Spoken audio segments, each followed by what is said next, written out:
Welcome to today's lesson. We will cover the topic of ambiguous case. Well, so what makes it particularly ambiguous is that when we are given two sides and one angle, sometimes we may be able to form one triangle, sometimes we may be able to form two triangles, but at times we can form none. So we want to investigate what are these scenarios and how we can tell. Now, something that should be kept in mind is that when we are given two sides and one angle, it would be in this kind of format, side, side, and angle. And in particular, we are going to draw a triangle this way. So, so we have three sides right here. Okay, so let me go ahead and highlight the sides. So this side will be given, this side will be given, and this angle would also be given. So side, side, angle. Okay, the baseline, it's not being specified. Okay, the baseline here, it's not being specified, and we are not going to worry about that at the moment. So again, just two sides and one angle, SSA. Okay.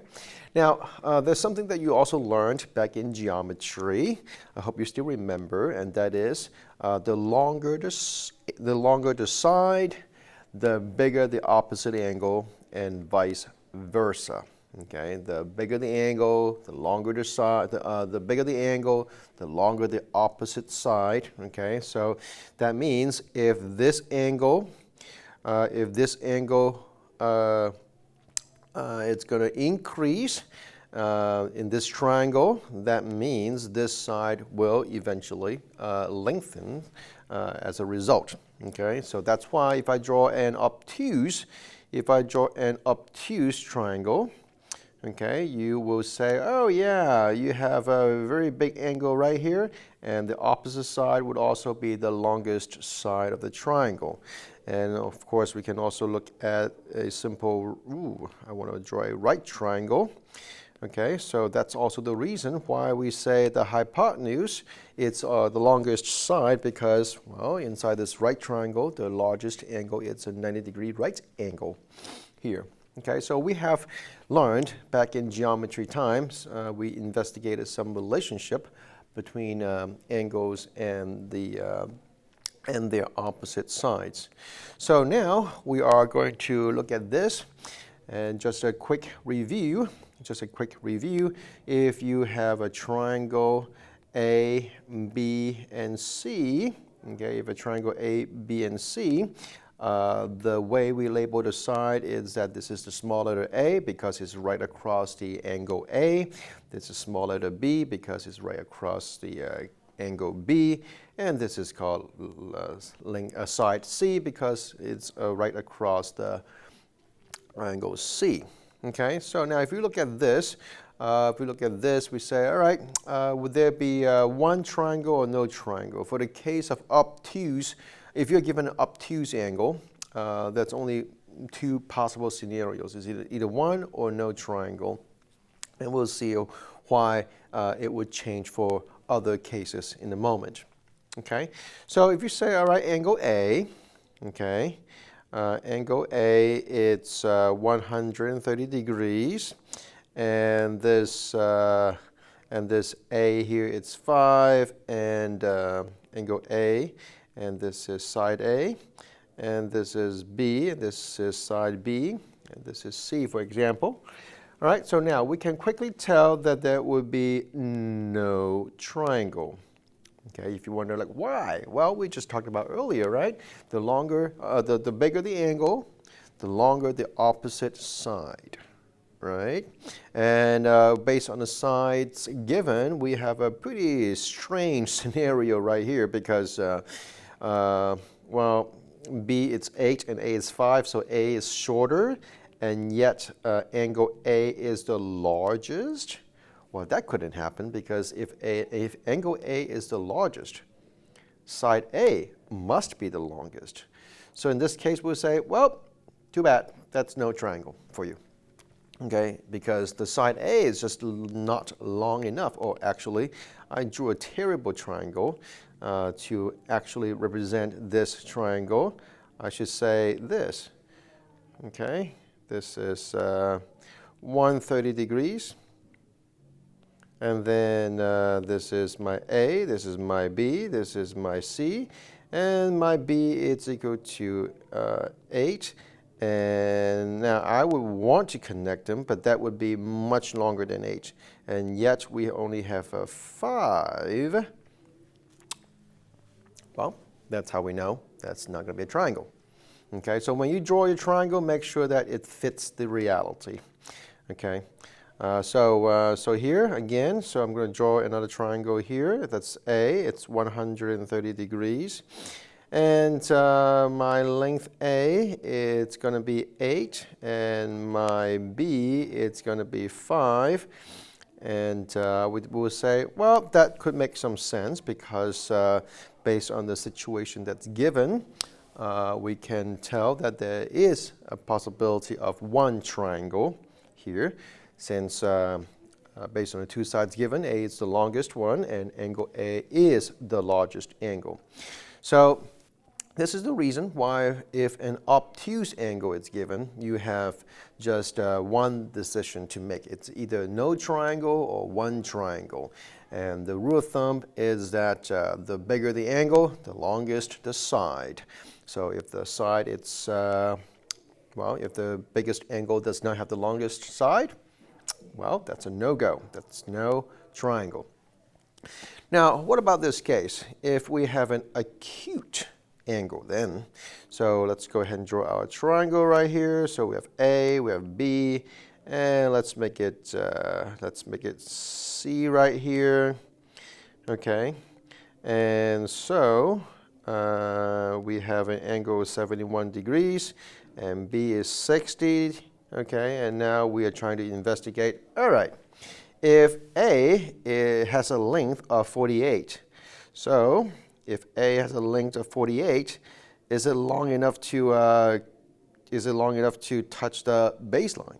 Okay, that's really the question. Is it long enough to touch the baseline? How do we know? How do we know if it's long enough to touch the baseline, or it's just shorter than it's required? Well, the way to calculate this, it's based on one very simple idea. And that is, what is the shortest possible length for A? We have to ask, we can ask this question, what is the shortest possible length for A? Okay? And based on what we learned in a triangle is that the shortest possible length, it's going to be the altitude here, the height. So, so if we can find out what the height is, and if A is at least the height, then we can have at least one triangle. But if it's not even the length of the height, then we say, well, too bad. It's not going to happen. So we're going to calculate the height. Well, how? How are we going to calculate the height? Well, we got some help right here. You got the angle, okay? Height, it's the opposite side to this angle. And we do have the hypotenuse, okay? And don't forget that if this is the height, we have a right angle right there, okay? Between the baseline and the height. So, and we can say sine of 71 degrees is equal to height over B, which is 60. So height would be 60 times sine of 71 degrees. Okay, so we go ahead and calculate 60 times sine of 71 degrees, and make sure your calculator is in degree mode. And we calculated the height. It's going to be 56.73. I rounded to 2 decimal places. So this is the height, okay, 56.73. And that is the minimum. That's the shortest possible length for A. Okay, that means if we are going to have at least one triangle, A has to be at least 56. If not, what would it be like? Well, in this case, we have a 48, right? So 48, it's like, ooh, it's kind of short. It doesn't touch the baseline at all. Okay, it's not long enough to 56. It's only 48. So in this case, we'll say, Well, unfortunately, that's no triangle for you.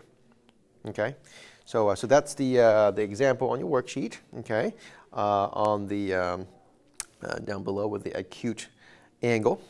Okay, so now let's go ahead and take a look at the next example. What about this case then? What about we still have an angle A of 71. Angle A is still 71 degrees, but now what's changed is that the A, it's now 58. Okay, so B is 60. Now, since we maintain the same height, same hypotenuse, we can use the same height from the previous case. Okay, the height is what, 56.73? 56.73, right? So, so right here we have the height, and then we say the length is what? Oh, the length is slightly longer than the height itself. So now, what does it mean when we say the length of the A is slightly longer than the height? Now, let me go ahead and use a purple line so that it's easier for you to see. Now, it means that it can actually swing this way to form a triangle. It can also swing the other way to form another triangle. Now, this would be like this. If it forms this way, this would be the triangle that's being formed. And that's an obtuse triangle. And if it swings this way, okay, that would form an acute triangle. Okay, that would form an acute triangle. So that's the second triangle it can form. So in this case, we will say, well, there are two locations of B in this case. We can have now let me go ahead and do something like this. So we have two triangles side by side. So this could be the B. And the purple line could swing the other side to form the other triangle and make this the B. So this is the case where we have two triangles. Okay, so now, how does it work? Okay, if you say, well, is it always the case? Well, it has to fulfill a requirement, and that is the length A has to be bigger than H, okay, but it has to be shorter than the B side. And we're going to find out what happens if it is longer than the B side, okay, in just a moment. Okay, so this is the requirement, okay, the A has to be in between H and B in order for the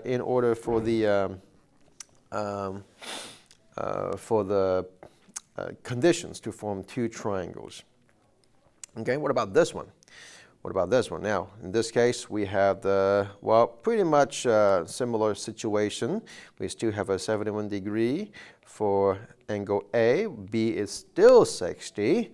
And let me go ahead and draw the height real quick. The height right here, it's 56.73? Yes, 56.73.